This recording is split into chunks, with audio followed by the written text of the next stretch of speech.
చిరునవ్వులతో ఇక్కడికి రావడం ఎంతో మిమ్మల్ని చూస్తూ ఉంటే ఎంతో సంతోషంగా ఉంది.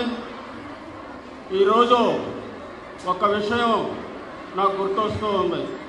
నేను 26 సంవత్సరాల క్రిందట రాజకీయాల్లోకి వచ్చిన తొలి రోజుల్లో మేము ఎక్కడన్నా సభ పెడితే 5-6 కూడా మహిళలు కనిపించేవాళ్ళు కాదు. ఈరోజు మహిళా శక్తి ఎంత పెద్ద ఎత్తున పెరిగిందో ఈ సభ చూస్తేనే అర్థమవుతుంది.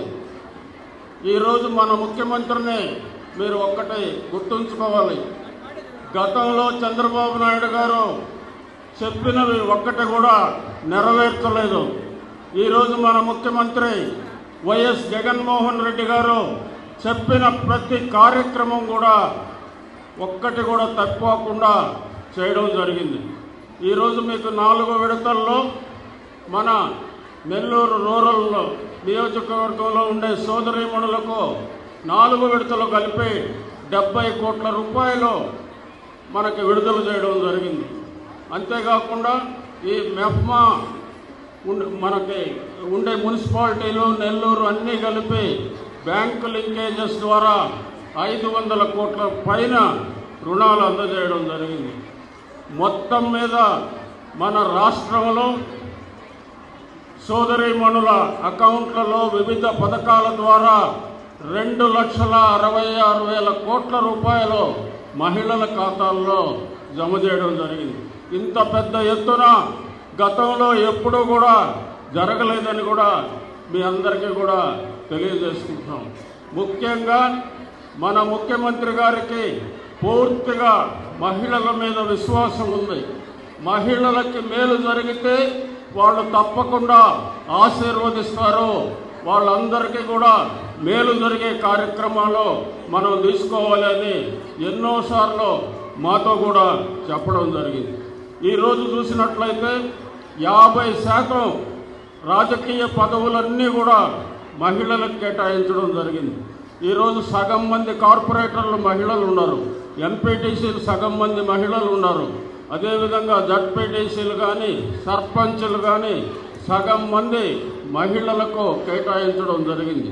ఈరోజు ఏ పథకం ఇచ్చినా కూడా మహిళల అకౌంట్లలోనే వేస్తున్నారు కానీ పురుషుల అకౌంట్లలో వేయడం జరగడం లేదు. ఎందుకంటే ఆ వచ్చిన డబ్బుని జాగ్రత్తగా ఉపయోగించుకునే శక్తి మహిళలకి మాత్రమే ఉంటుందనే పద్ధతిలో మహిళల అకౌంట్లలో వేయడం జరుగుతూ ఉంది. ఈరోజు అభివృద్ధి అంటారు. అభివృద్ధి అంటే మీరందరూ అభివృద్ధి చెందాలి, అంతేగాని ఏదో సుందరమైన ఒక బిల్డింగో ఏదో ఒకటి కడితే అది అభివృద్ధి కాదు. ఈరోజు మహిళల మీ అందరికి కూడా పిల్లలు ఎంత చక్కగా చదువుకుంటున్నారో మీ అందరికి కూడా తెలుసు. ఇప్పుడు మనకి పేదవాళ్ళకి ముఖ్యంగా కావాల్సింది అభివృద్ధి చెందాలంటే వాళ్ళ ఆరోగ్యం బాగుండాలి, వాళ్ళ పిల్లలు బాగా చదువుకోవాలి, అంతేకాకుండా వాళ్ళకి ఆర్థికంగా కూడా కొంత సహాయపడాల్సిన బాధ్యత ప్రభుత్వాల మీద ఉంటుందని కూడా ఈ సందర్భంగా తెలియజేసుకుంటూ ఎన్నో పథకాలు మీ అందరికి కూడా చక్కగా అందుతున్నాయి. మీ మీద ఎంతో నమ్మకంతో ముఖ్యమంత్రి గారు ఉన్నారనే సంగతి మీ అందరికి కూడా తెలుసు.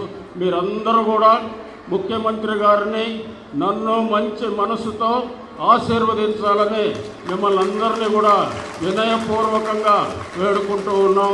మీ ఆశీర్వాదాలే రేపు ముఖ్యమంత్రికి దీవెనలు అవుతాయి, తిరిగి ముఖ్యమంత్రి అవుతారు.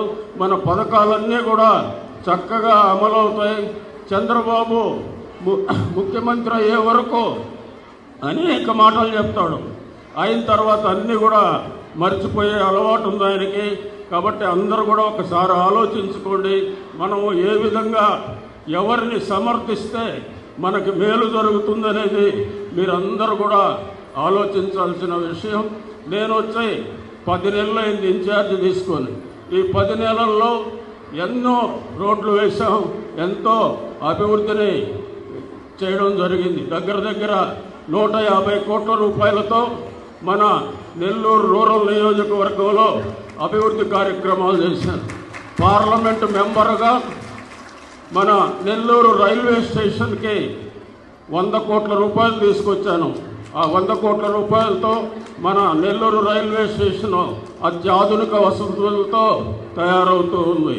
మన బైపాస్ రోడ్లో 2-3 బ్రిడ్జిలు తీసుకొచ్చాం, అవి కూడా పనులు మొదలైనవి. మన మినీ బైపాస్ రోడ్లో ఒక బ్రిడ్జ్ తీసుకొచ్చాం. ఇట్లా అనేక కార్యక్రమాలు నేను నా శక్తికి మించి చేయడం జరిగిందని కూడా తెలియజేసుకుంటూ, మీరందరూ కూడా సోదరీమణులు మంచి మనసుతో నన్ను కానీ మన ముఖ్యమంత్రిని కానీ ఆశీర్వదించాలని మిమ్మల్ని అందరినీ మనస్ఫూర్తిగా కోరుకుంటూ, ఇంతసేపు మీరందరూ కూడా చాలా ఓపికగా కూర్చున్నందుకు మరొకసారి మీ అందరికీ నమస్కారాలు తెలియజేసుకుంటూ సెలవు తీసుకుంటున్నాను.